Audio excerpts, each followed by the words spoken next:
குரு சொந்தங்களுக்கு வணக்கம். இன்னைக்கு நேர்காணல நம்மளுடன் இருந்திருப்பவர் அரசியல் விமர்சகர் திரு கார்த்திக் என் சுவாமி அவர்கள். வணக்கம். வணக்கம் வணக்கம். பகல்காம் கோழைத்தனமாக நடக்கப்பட்ட தாக்குதலுக்கு அரசாங்கம் நிறைய நடவடிக்கைகள் எடுக்கிறாங்க. நம்ம பார்த்திருப்போம். கிட்டத்தட்ட பாகிஸ்தான் நம்மள்ட்ட மண்டியிட்டே வந்துட்டாங்க. பட் அது ஒரு பக்கம் இருக்க, இங்க நிறைய பேர் இந்த பத்திரிகை அப்படிங்கிற பேர்ல பொய்யான வதந்திகளும் விஷயங்களும் பரப்பிட்டு இருக்காங்க. அதற்கு மத்திய அரசாங்கம் நடவடிக்கையும் எடுக்கப்பட்டதா பார்க்கிறோம். அதுல முதல் இது இந்த ஒயர் அப்படிங்கிற நிறுவனம் அது தவறான தகவல் பரப்பினால அது ஹேக் அது தடை செய்யப்பட்டதா நம்ம செய்திகள் பார்க்கிறோம். அப்படி என்ன செய்திகள் இந்த ஒயர் பொய்யான செய்திகளை பரப்பப்பட்டது, அரசாங்கம் என்ன மாதிரியான நடவடிக்கைகள் எடுக்குது?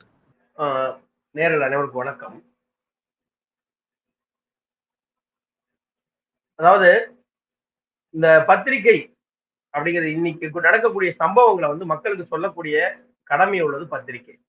ஆனா ஒரு சில பத்திரிகைகள் அதாவது சில விஷயங்களை நடந்துதா நடக்கலையாங்கிறதெல்லாம் கிடையாது. மக்கள் கிட்ட ஒரு பதட்டத்தை எப்பவுமே உண்டு பண்ணணும், மக்கள் கிட்ட நாட்டை பத்தி ஒரு தவறான புரிதல் கொண்டு போகணும் அப்படிங்கிற விதத்துல செயல்படுறதுங்க நம்ம பாக்குறோம். இந்த நீங்க சொல்லக்கூடிய இந்த பத்திரிகை எல்லாமே ஒயர்ன்னு சொன்னீங்க, அது மட்டுமே கிடையாது. அவருக்கு எல்லாமே பாத்தீங்கன்னா ஒரே டெம்ப்ளேட்டா வச்சிருப்பாங்க. நிறைய பத்திரிகைகள் இந்த சமூக ஊடகங்கள் பாத்தீங்கன்னா அதை அப்படியே உள்வாங்கி காப்பி பேஸ்ட்ல போடுறதுக்கு ஒரு குரூப் இருக்கு. இதை நீங்க நல்லா கவனிக்கணும். இந்த ஒரு பத்திரிகைன்னு நீங்க பார்க்காதீங்க, எல்லா மொழியிலையும் தேடி பாருங்க.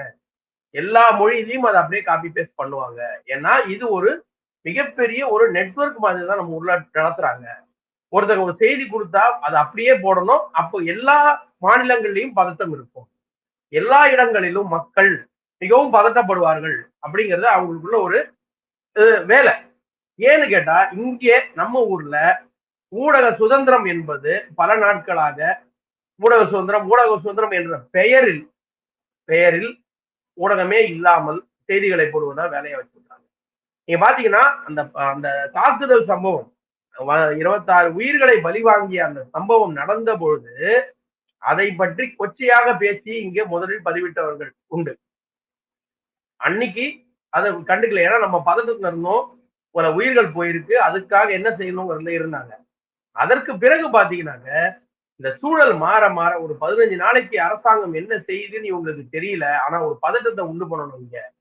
அந்த முடிவுல தான் இந்த பத்திரிகைகள் எல்லாமே இப்படி செய்திகள் தவறாக பிரச்சாரம் பண்ண ஆரம்பிச்சு. அது குறிப்பா நம்ம பார்த்திருப்போம். நீங்க சொல்ற மாதிரி இந்த பத்திரிகை சுதந்திரம் அப்படிங்கிற பேர்ல இந்த மாதிரி செய்திகள் பரப்பப்பட்டாலும் இப்ப நம்ம உடனே ஒரு ஆக்ஷன் எடுத்திருக்காங்க. நம்ம இதே ஒண்ணு தமிழகத்திலே பார்த்திருப்போம். ஒரு பாரம்பரிய பத்திரிகை ஒரு கார்ட்டூன் போட்டதுக்கு ஒரு ஆக்ஷன் எடுத்தாங்க. அதுக்கே கருத்து சுதந்திரம் அப்படின்னு சொன்னாங்க. அந்த மாதிரி கருத்து சுதந்திரம்ங்கிற பேர்ல ஒரு பத்திரிகைங்கிறது 4வது தூண், அப்போ நாட்டோட 4வது தூண். அதுவும் இக்கட்டான நிலைமையில நம்ம இருக்கோம். செய்திகளை அப்படியே தர்றதுதான் வழக்கம். கவர்மெண்டே சொல்லியிருக்காங்க, சில பல செய்திகள்லாம் வெளிப்படையா சொல்லாதீங்க, லைவ் காமிக்காதீங்க, ஏன்னா அது தவறா போயிடுன்னு சொல்லிட்டு கவர்மெண்டே கேட்டுக்கிட்டு இருந்தாங்க. அப்படி இருந்தும் ஒரு தனக்கு கொடுத்த சுதந்திரத்தை இப்படி தவறா பயன்படுத்துறது எந்த விதத்தில் நியாயம்? அதாவது இந்த கேள்விக்கு நம்ம ஒரு கொஞ்சம் முன்னால ஒரு விஷயம் பார்க்கணும்.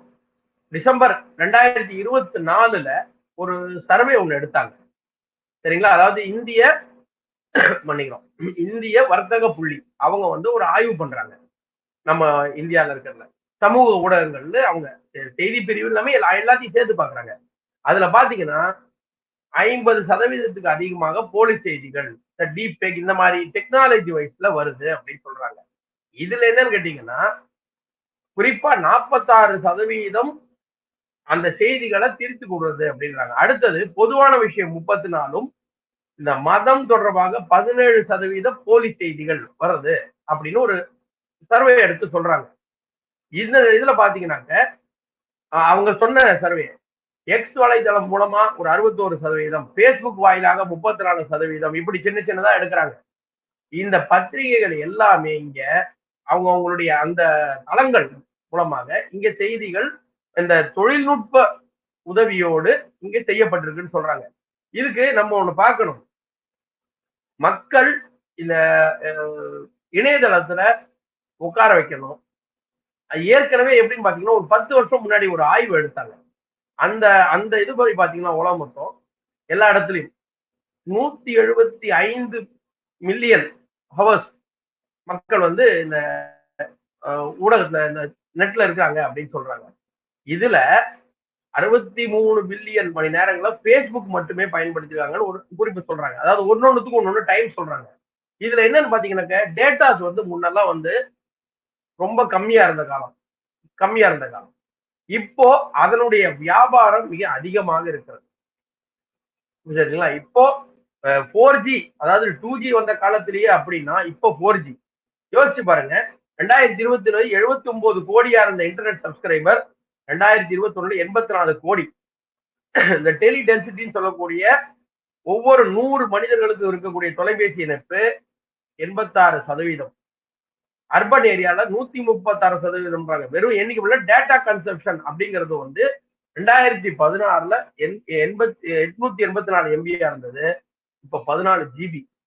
மக்கள் பயன்பாடு அதிகமா வந்திருக்கு. இவங்க இதை பயன்படுத்தி கொண்டுதான் இதை வியாபாரமாக்க வேண்டும். இப்போ ஒரு செய்தி ஒண்ணு சொல்றேன். அங்க இந்தியா வந்து தாக்குதல் நடத்துது. இந்தியா தாக்குதல் தொடங்கிட்டாங்க. அவங்க அடிக்கிறாங்க, இந்தியா திருப்பி அடிக்கிறாங்க. நம்ம அடிக்கல, அவங்க அடிச்சது திருப்பி அடிக்கிறாங்கன்னு. இந்த செய்தி ஒரு பத்திரிகையில எவ்வளவு நேரம் எப்படி வரணும்?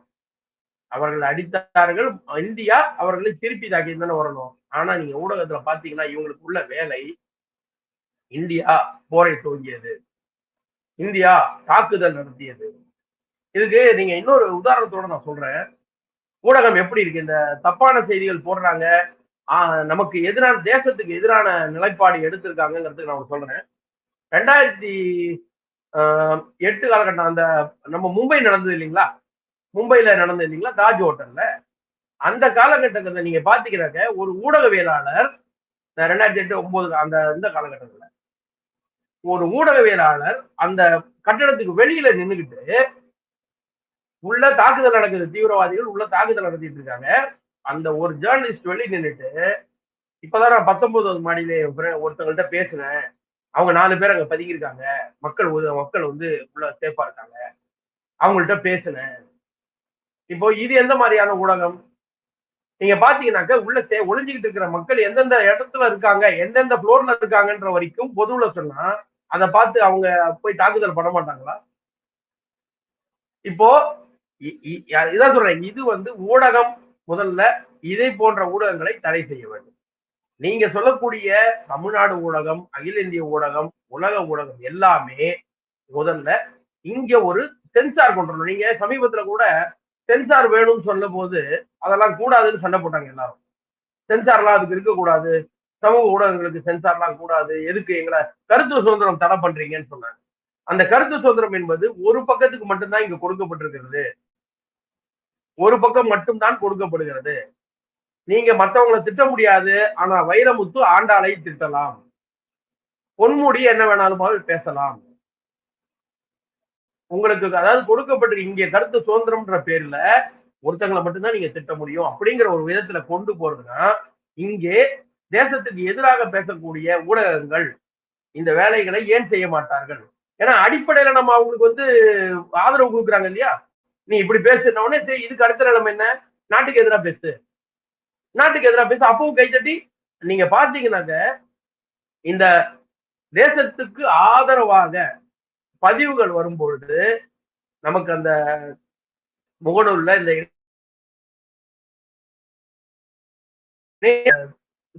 செய்திகள் காணாம போகக்கூடிய நிலைமை பார்க்கணும். ரிப்போர்ட் அடிச்சா உடனடியாக தூக்கப்படுகிறது.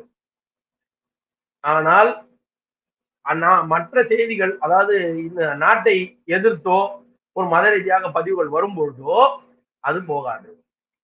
ரிப்போர்ட் அடிக்கிறதுக்கு இல்லை. ஏன்னா தேசபக்தர்கள் நமக்கு வேற வேலை இருக்கு. இந்த பத்திரிகைகள்ங்கிறது நீங்க முதல்ல நல்லா கவனிக்கணும். அவங்க பத்திரிகைகளுடைய நோக்கம் என்ன, எந்த நோக்கத்துக்காக துவங்கப்பட்டது, அவங்க யார முதல்ல பேட்டி எடுக்கிறாங்க, அந்த பேட்டிகள்ல அவங்க என்ன கருத்தா முதல்ல அடிப்படையா வச்சு வராங்கன்னு பார்க்கணும். நம்ம ஊர்ல அர்ணாப் கோஸ்வாமின்னு ஆரம்பிச்சார் ரிபப்ளிக். அதுக்கு முன்னாடி வரைக்கும் அவர் சந்தித்த அந்த துவங்குற காலத்துல அவர் சந்தித்த பிரச்சனை என்ன, அதுக்கு முன்னாடி வரைக்கும் ஊடகங்கள்ல எத்தனை நமக்கு ஆதரவா இருந்த தேசத்துக்கு கிடையாது. இன்றைக்கு தமிழ்நாட்டுல எத்தனை ஊடகங்கள் தேசத்துக்கு ஆதரவா இருக்கு. நான் வந்து கட்சி சார்பா கேட்கல, எந்த நீங்க மதம் கரெக்டா தமிழ்நாட்டுக்கு தேசத்துக்கு வந்தனால ஆதரவா எத்தனை பத்திரிகைகள் இங்க இருக்கு. தமிழ்நாட்டுக்குங்கிற ஒரு பேச்சு ஒரு உங்களுக்கு சொல்றேன். தெரியும் நினைக்கிறேன். சொல்லுங்க. தமிழ்நாட்டுல பாரம்பரியமா தமிழ்நாடுன்னு சொல்ல இந்தியாவிலே பாரம்பரியமா ஆரம்பித்த பத்திரிகை ஒண்ணு இருக்கு, தி ஹிந்துன்னு. ஆனா அவங்களே இந்த போர் சமயத்துல ஒரு தவறான செய்தி, கிட்டத்தட்ட நம்மளோட விமானங்கள் தாக்கப்பட்டது அப்படிங்கிற ஒரு தவறான செய்தியை போட்டு இன்னைக்கு மன்னிப்பும் கேட்டிருக்காங்க.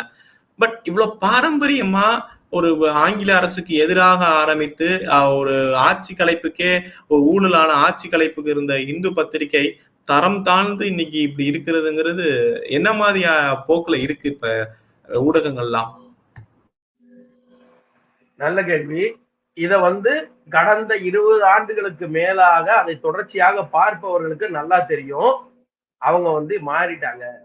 அந்த பாரம்பரிய குணம் துவக்கிய போது இருந்த குணம் இப்ப இல்லை. அந்த நிறுவனர் எந்த எண்ணத்துல எப்படி ஆரம்பிச்சாங்களோ, ஒரு தேசத்துக்கு ஒரு பத்திரிகை வேணும் ஆரம்பிச்சாங்களோ, இன்னைக்கு அந்த பத்திரிகை அதை விட்டு விலகி வெகு தூரம் சென்று விட்டது. இவங்க நீங்க நம்ம என்னைக்குமே ஒண்ணு தெரிஞ்சுக்கலாம்.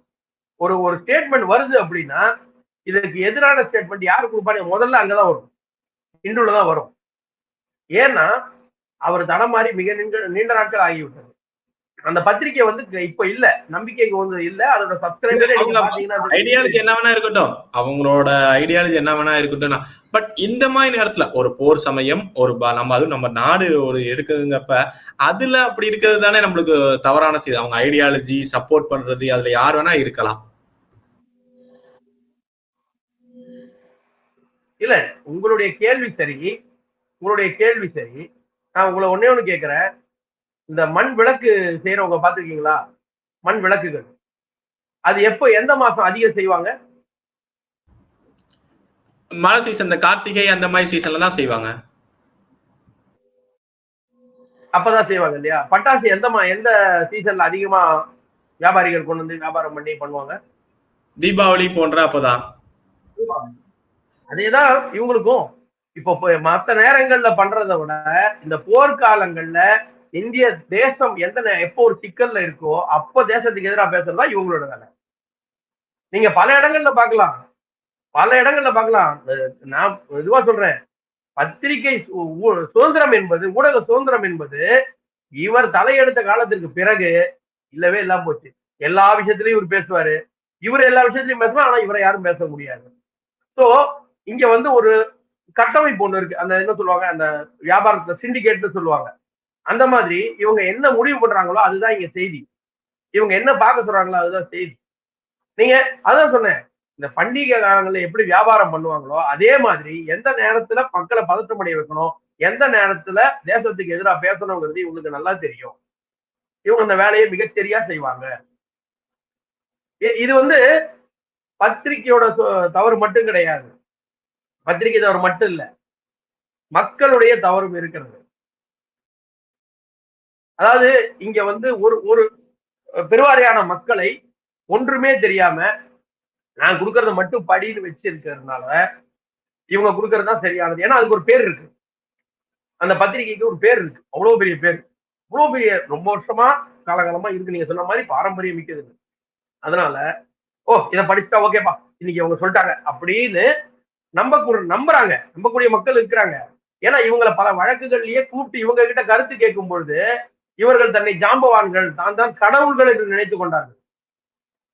சரிங்களா? இப்போ ஒரு வருத்தத்துக்குரிய செய்தி சொல்றேன். நேத்திக்கு அந்த தமிழ்நாடு அரசு 2 நாள் முன்ன பேரணி போனாங்க இல்லைங்களா?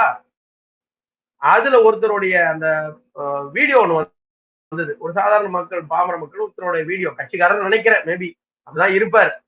அவர் சொல்றாரு, தமிழக ராணுவத்திலிருந்து 3 வீராங்கனை போய் இறக்குனாங்களே அப்படிங்கிறாரு. இதெல்லாம் அவர் எங்க படிச்சாருன்னு தெரியாது. நீங்க யோசிச்சு பாருங்க. இந்த மக்கள் கிட்ட நீங்க இந்த இந்து பத்திரிகை மட்டும் இல்ல, ஒயர் பத்திரிகை இதெல்லாம் வந்து போய் கேட்டீங்கன்னா, ஆமாங்க தடை பண்ணிட்டாங்க அப்படிம்பாங்க. ஆமா தடை பண்ணிட்டாங்க, கேள்விப்பட்டாங்க. எதுக்குன்னு கேட்டா தெரியாது. எதுக்குன்னு கேட்டா சொல்ல தெரியாது.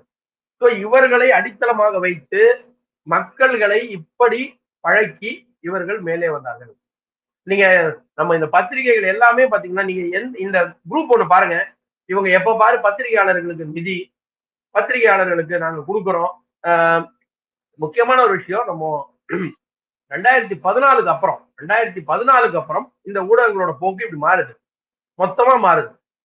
நீங்க கவனிச்சிருப்பீங்கன்னு நினைக்கிறேன். ஏன்னா அரசாங்கம் முன்னெல்லாம் ஒரு பிரதமரோ ஒரு ஜனாதிபதியோ வெளிநாடு போனா அவங்க கூட வந்து பத்திரிகையாளர்கள் 20 பேர் கூட போவாங்க, அங்க தங்குவாங்க, சாப்பாடு ஹோட்டல் எல்லாம் உண்டு, செய்திகள் சேகரிச்சுட்டு திரும்பி வருவாங்க. இப்ப அப்படி கிடையாது. அரசு கொடுக்கிற செய்தி மட்டும்தான். இவங்களுக்கான எல்லா சுகபோக வாழ்க்கையும் இங்கே போய்விட்டது. அரசாங்கம் என்ன சொல்லுது, நீ உன் பத்திரிகையில வேலை செய்யற, காசு வாங்குற, சம்பளம் வாங்குற, நீ போய் பார்த்து எதா இருந்தாலும் நான் என்னுடைய அரசாங்கத்துக்கு என்ன பண்ணுவோம் அதான் பண்ணுவேன்னு சொல்லி ஆட்சி நடந்துகிட்டு இருக்கு. இதை விட இவர்களுக்கு அங்கே கொடுக்கப்பட்டிருந்த ஒரு ஏரியா, அது ஒரு டெல்லியில சொல்லுவாங்க, அந்த ஏரியாவையே வந்து இல்ல அது வந்து அரசு பயன்பாட்டுக்குன்ட்டாங்க. இவர்கள் எல்லாமே அரசிடம் இலவசங்களை பெற்று ஏகபோக சுகபோக வாழ்க்கை இருந்தார்கள். அதெல்லாம் போயிடுச்சு. ஒண்ணு. ரெண்டாவது, அந்நிய நெட்வொர்க், வெளிநாட்டு நெட்வொர்க் இங்க நம்ம ஊர்ல ரொம்ப வருஷமா இருக்கு, எல்லாருக்குமே தெரியும். அவங்க கை எப்பவுமே மேலோங்கி நிற்கும். அதை இவர்கள் இன்னமும் அந்த கைக்காக இங்க வேலை செய்து கொண்டிருக்கிறார்கள் அப்படின்னு தான் நம்ம பார்க்கணும்.